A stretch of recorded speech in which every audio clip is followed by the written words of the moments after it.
Shahin sir phone করেছিল আজকে রাতে এই ব্লকে পুডিং ঢাল পুরো সব রেডি হইলে। আমি আর যেতে পারবো না, আমার শরীরটা খুব খারাপ করছে। শরীর খারাপ করছে ওষুধ লাইবি, যেতে পারবি না তো তোর কাজ রেখে করবে রে? আমি যাবো ভাই। তুই তো এক্ষুনি কাজ থেকে আসলি, আবার যাবি? হ্যাঁ ভাই, আমার কোনো অসুবিধা হবে না। আচ্ছা ঠিক আছে, রেডি হইলে। সত্যি টনি, তো কাজ করতে পারিস না? কি করবো বলো ভাই, শেষই তো কাজ করার লেগি। ঠিক আছে, কিরকিলা সেই পর্যন্ত। তোমাদেরকে যে নোটস গুলো দিলাম ভালো করে পড়ে নিও। ঠিক আছে স্যার। সালমা শোনো, বলেন স্যার। স্যার না, মিরিয়াজ হ্যাপি বার্থডে। আপনি কি করে জানলেন আজকে আমার বার্থডে? যাকে ভালোবাসি বার্থডে কবে জানবো না? এই নাও তোমার জন্য।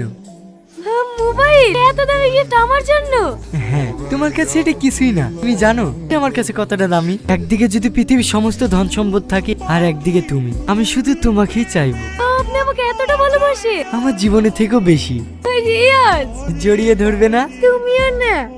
আরে আরে, এখানে না, কালকে রেস্টুরেন্টে দেখা করব। ঠিক আছে।